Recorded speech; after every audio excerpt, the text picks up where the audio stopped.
Hey everybody, this here's Dan. This will be a recap video, and since it's been about 2 weeks since my last recording, I think we need to play a little bit of catch up. Guys, I've just been really busy at work, but here we go.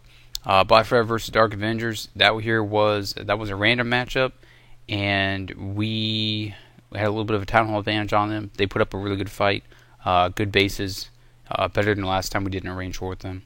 So GG Dark Avengers. And then we fought the War Whales. They had a little bit of Town Hall advantage on them, but Town Hall to Town Hall, we measured up pretty much the same. And we just fell a few stars short. That was impressive because it kind of showed that Buy Forever has improved to an ability that we can compete with top clans such as War Whales. GG to them. And then we did a Potluck, which is an arranged matchup, but it's kind of randomized matchup where you just take everybody's war weight and like a whole bunch of clans will say, hey, we're all going to roll at this time. We're going to have like, this is going to be our roster. You know, we're going to have like 3 Town Hall 11s. We're going to have like 5 Town Hall 10s, and the rest of them are going to be 9s. And that's how it kind of works out. So we got thrown into a potluck. We got matched with House of EL, and they put up a pretty comparable destruction, but we pulled away with the stars. And that was part of our leadership management. Then we fought the 401. I think they were, level 11 clan, and they had like 249 war wins or something crazy. They had junk bases, but it kind of showed the state of the game. Look at that. They actually had more total destruction. They used mass bowlers. They used mass miners. They used mass Valks at the Town Hall 9 level with bowler CCs and usually a queen walk. Suddenly, like, they just used staple attacks, and they were able to absolutely go all out and crush. We pulled away with the stars, though, because we were able to have flexible attacks versus just being, hey, this is my only attack I can do. But that was the 401. And then we end up here at the Power COC. We lose by 1 and a little bit on the total destruction. And I think this match was decided in the last 10 minutes. Now, it's a team effort. We didn't lose by a player, but we didn't have any stars on this guy. And it's not Balu. It's not on him. It's just kind of like how we organized it, how we managed it. It was the middle of the week. People got things going on. And maybe there wasn't as enough effort on the revision of attacks like we normally do. But it was a really good war. It was a really good war. Our 6-star war hitters, Mills, Sir Hard and Thick, Methodon, Sir Hard and Thick, that name, Beto, and myself. Let's check out this one here. I got a lot of Town Hall 10, 11 hits, and we're going to talk about kind of like what the game is. I mean, you're going to see bases that are like, hey, we're trying to prevent this kind of stuff from happening, but oh, and the only reason why Balu didn't get a set of stars on number 3 was just because the placement of the bowlers, guys. Here's some good stuff here. Placement of the bowlers creates the funnel, but it also isn't all the bowlers, and then you kind of put them down in a set like that. That way the eagle doesn't fry them all. I don't know if it was the eagle or if it was a set of wizard towers or something like that, but all of his bowlers got nuked just because of a little bit in the placement. But again, I'm not trying to hit on him. Let's check this attack. So we're handling the CC. Spells are going down, and you know, when you're arriving at the core of a Town Hall 10 and 11 kind of base, you pretty much are dumping your spells and hitting your heroes pretty fast, and things are happening pretty quick. He only brings in a small set of hogs on the outside to kind of knock off these archer towers. And that way, he can kind of hopefully his bowlers will push down south. But some of them take the jump, some of them don't, and then they get interested in stupid stuff on the north side of the base. And with these maxed out walls, they end up just throwing their boulders at the walls forever and ever and ever, and at different points. I don't understand that AI on walls in this game to attack different points when they could just readily walk around or just attack something just small, like just south of them. It's kind of frustrating at times, and I hate having an attack decided by the AI. But here we go, man. This is an 11 on 11, and if you saw the percentage, it was a 96 or 97%, and it was a 2-star because it's so hard to get a 3-star hit on 11. And I think this was a really good attack. I don't think bowlers are overpowered, guys. I think they're reasonable. They are hard to defend against. You know, if you're trying to build your base like anti-bowler, it's going to be really challenging. And you know, I think this base was good, and you're still at the mercy of the skill of the attacker. And Madara here, he knows how to put him down. We're just seeing boulders throw rocks at walls. With those new cannons, man, they just like blow everything away. It cleans up all of his boulders on the right. And we got like this sort of like warden walk happening here. And because Supercell took away the 30 seconds, we only end up with the 2-star. But this was on their best player, 96. I thought that was a really smart attack. And I really don't know how to improve it. So there we go. Let's check out this one here from Joey, since the Town Hall 11 game is like, well, 2-star, go home. We're going to send the 10s up, and Joey here is going to show us how it's done. And he's going to use baby dragons and a little bit of Valks. And I'm giving you the 2x here real quick. See how the red air mines are actually trying to defend against this kind of stuff. They're trying to wear down the dragons, but he brought enough dragons that he's able to get a nice 1/3 of the percent of the total percent on the base before the dragons all die. The dragons are twofold purpose. Okay, first off, they cook all that stuff on the outside, so that way your Valks will go in. And when you're bringing max Valks plus your CC and all sort of good stuff, see, he actually brought a distraction there for the Eagle. And when your units are proceeding into the base like this, you pretty much are hitting the spells down real fast, because you got to engage the CC, the heroes, all the Inferno Towers, the Eagles. I think I already said that. Look, it's just so much happening right now. Like your entire screen just starts glowing with damage. And you just pretty much hope for the best. Eventually, something of that stuff is just going to fry all your Valks, and the attack's going to be over. It's going to be over real fast. It takes big boy heroes here, when Joey brought them, and that's going to be a nice solid 2-star hit, attacking up. I like it. Let's go down and check out this one here on number 8. So, DCAT, attacking Norman. So, we saw an attack up, we saw an attack across. Let's check out Town Hall 10 on 10. I like how this is because, you know, the current state of the game, I think this year, like bowlers 10 on 10, you should have the chance at 3-star, and it probably is going to take a little bit of a finesse on the attack. DCAT here is going to bring that finesse with a queen walk, and he sends in, check this out, we got a funnel generation here on the south, a couple of giants, and a set of Wizzies, and he's going to get it on in. Alright, so we put down the BK as a nice tank in case any Teslas pop, and he sends in the breakers, sends in a mob of bowlers. We're going to bowl the hell out of this base. It's like, I made a reference to Dixon earlier, it's like the Big Lebowski, alright, and he is the dude, and he's going to bring it. I said he was Donnie for a minute, but I don't think he represents Donnie. I think it's another guy in our clan. I'm not going to say who.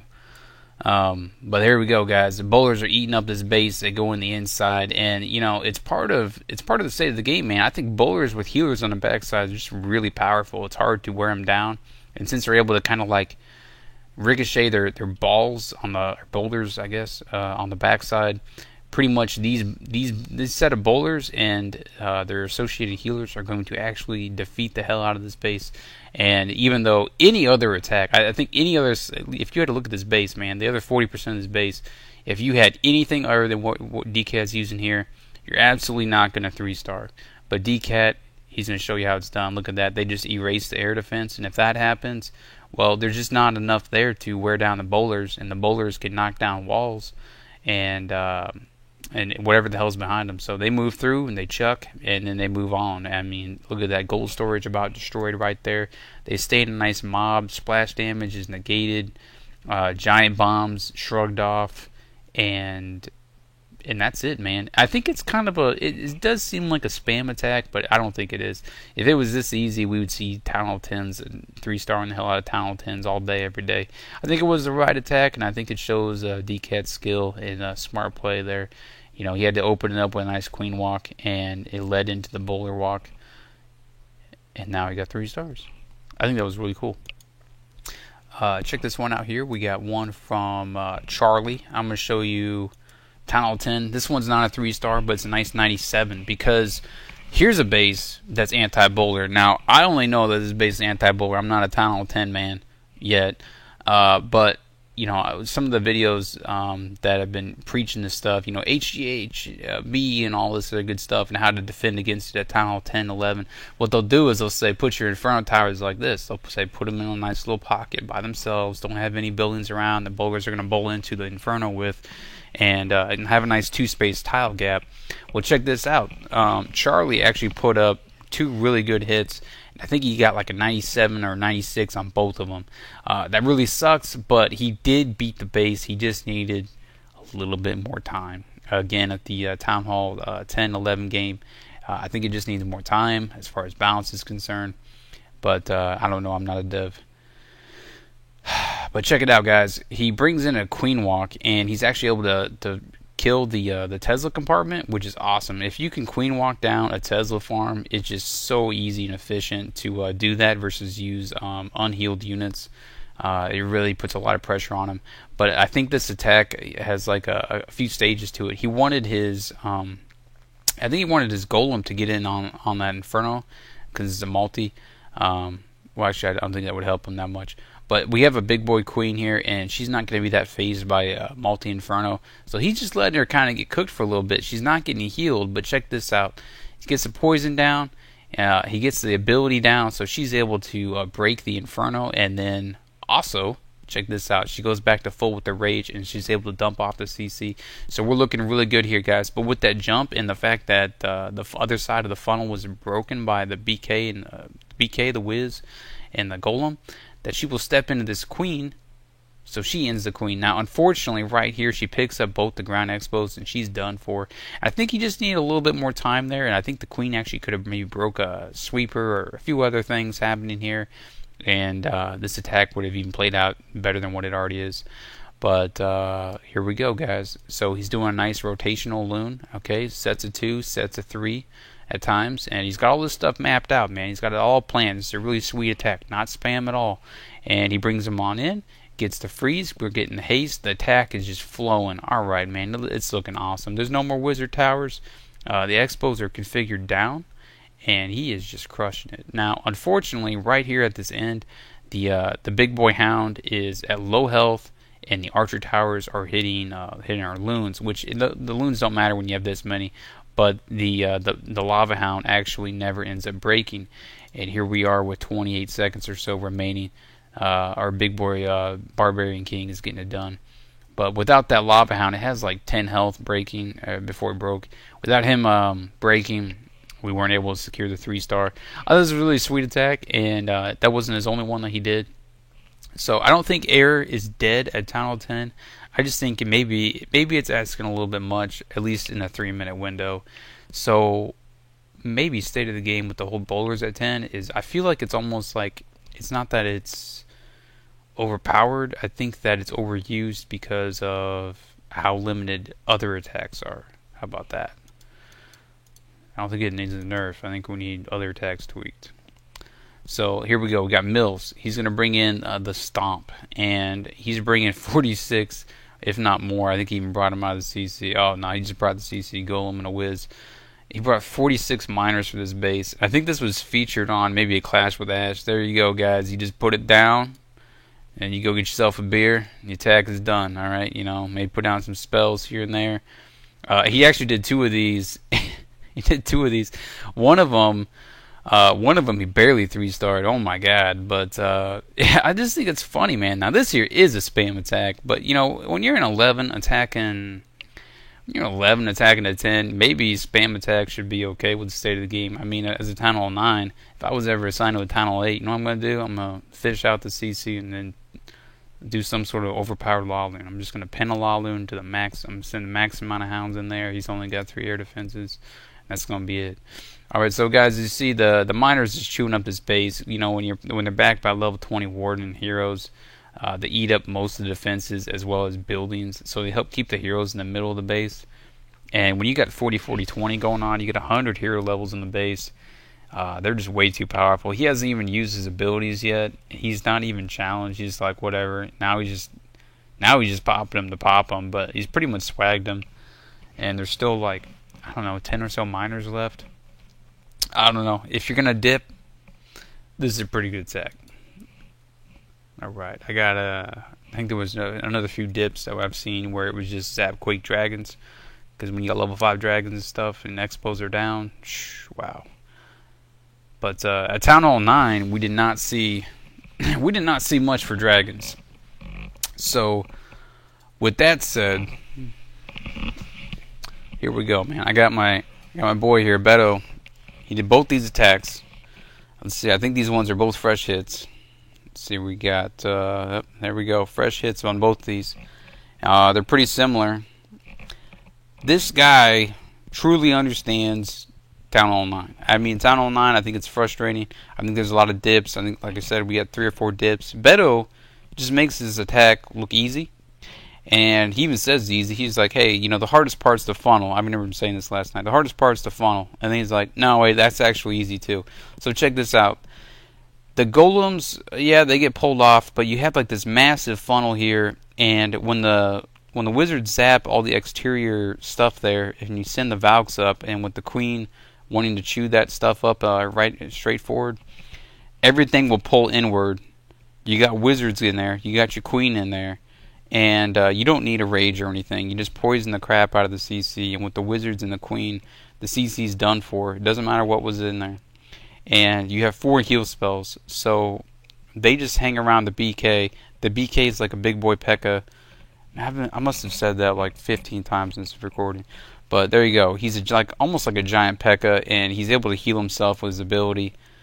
With 4 healers. I mean, look at this. If this was a hoggable... If this was like some sort of hogging on the backside, this would absolutely suck. But check this out: they chop through a max wall, they blow up. I think 2 of the Teslas immediately, and the other ones just fall apart. Meanwhile, the queen's all 30; she just hangs in the back. If you had big heroes, I think that simple attacks are just the state of the game at Town Hall 9, and he just makes it look easy all the time. I mean, I wish I could attack on his level. I mean, we're using heals now, and I don't even think you even need to use that heal. It's like it's other than that mortar, it's the last splash damage on the base.